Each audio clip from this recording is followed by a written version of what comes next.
Programme ریاست میں خوش آمدید ناظرین۔ پاکستان پیپلز پارٹی کے چیئرمین بلاول بھٹو زرداری نے زور دیا ہے کہ سیاستدان آپس میں ہاتھ ملائیں، ریکنسیلیشن کریں اور بہت اہم جو اس وقت ملکی معاملات ہیں اس پر یک زبان ہو کر ان کو حل کرنے کی کوشش کریں۔ ایسا ہی پیغام آصف علی زرداری صدر پاکستان، انہوں نے پاکستان تحریک انصاف کی اعلیٰ قیادت کو بھجوایا، لیکن وہاں سے کوئی خاطر خواہ جواب نہیں مل سکا۔ پاکستان تحریک انصاف کی اعلیٰ قیادت ابھی تک بضد ہے اس چیز پہ کہ انہوں نے حکومت سے یا سیاسی جماعتوں سے کسی قسم کی کوئی بات نہیں کرنی، چاہے وہ معیشت ہو، ملکی معاملات ہوں، قانون سازی ہو۔ جب تک کور ایشوز پہ ڈیبیٹ نہیں ہوگی، تفاق رائے نہیں ہوگا، اس وقت تک مسائل کو حل کرنا اتنا آسان نہیں ہے۔ اگر آپ صرف ضد کی خاطر یہ کرنا چاہتے ہیں کہ آپ بات چیت نہیں کر رہے اور آپ کے اس طرز عمل سے، اس بیانیے سے آپ کو کوئی پاپولیرٹی مل رہی ہے، آپ کی جو پذیرائی ہو رہی ہے عوام میں، تو شاید سیاسی طور پہ وقتی طور پہ تو فائدہ ہو جائے، لیکن یقیناً اس میں ملک اور عوام کا فائدہ نہیں ہوگا۔ اس پر گفتگو کرتے ہیں، مجھے جوائن کر رہے ہیں بیرسٹر عامر حسن صاحب،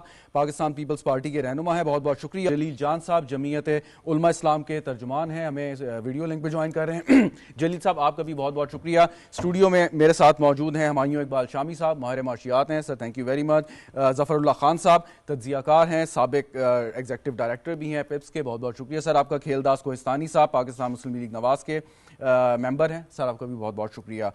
بیرسٹر صاحب آپ سے میں آغاز کرتا ہوں کیونکہ یہ اسٹیٹمنٹ آپ کی پارٹی چیئرمین کی ہے، اور جب وہ گفتگو کرتے ہیں، یہ بات کرتے ہیں، پیغام دیتے ہیں، تو کیا وہ صرف ایک ہی مخصوص سیاسی جماعت کو مخاطب کر رہے ہیں کیونکہ باقی جماعتیں یا تو حکومت میں ہیں یا وہ بات چیت کرنے کے لیے ان میں کوئی پرابلم نہیں ہے، تیار ہیں، صرف ایک جماعت کا مسئلہ آپ سمجھتے ہیں اسی کو ایڈریس کیا جا رہا ہے؟ بہت شکریہ جی۔ دیکھیے، جب جنرلی کسی کو انوائٹ کیا جاتا ہے، اگر آج پاکستان کے اس تناظر کے اندر جو سیاسی حالات ہیں، اگر اس میں کہا جائے کہ آئیے بات چیت کریں، تو بات چیت کے لیے تمام سیاسی جماعتوں کو دعوت دی جاتی ہے، لیکن مخصوص حالات میں اگر کوئی ایسی جماعت جو مذاکرات سے دور ہے یا جو کسی کے ساتھ اگر بیٹھنے کو تیار نہیں ہے یا جو تو شریک کا راستہ اختیار نہیں کر رہی، تو مخصوص حالات میں تو اسی کو کہا جائے گا۔ اب پی ایم ایل این کے لیے بھی دروازے کھلے ہیں تمام سیاسی جماعتوں کے، اور پی ایم ایل این کے بھی دروازے کھلے ہیں، پیپلز پارٹی نے اس کو دعوت صرف نہیں دینی۔ اسی طرح دوسری جماعتیں، اب وہ ایم کیو ایم ہے، جمعیت علماء اسلام ہے، جماعت اسلامی ہے، کوئی بھی جماعت ہے، سب کے ساتھ سب کے دروازے کھلے ہیں۔ بس ایک جماعت ہے جس نے سارے دروازے سیاسی مذاکرات کے لیے کے ساتھ بند کر رکھے ہیں، اور وہ بضد ہے کہ میں مذاکرات کروں گا تو میں اسٹیبلشمنٹ کے ساتھ کروں گا۔ اب اس کی ضد جو بھی کرتے ہوئے اب ہمیں یہ سمجھانا ہے کہ اس ملک میں اس وقت جو آرمی چیف ہے میرٹ پر تعینات کیے گئے ہیں، اسی میں پوسٹ جنرل تھے، اور اس جنرل باجوہ کے ہیں، وہ جنرل باجوہ کے پیار میں اس طرح بدنام ہو گیا، سے آخر میں کہنا پڑا کہ ہمیں نہیں کرنا چاہیے تھا، اور ہمارے ادارے کو ایک کریٹیکل رہنا چاہیے تھا۔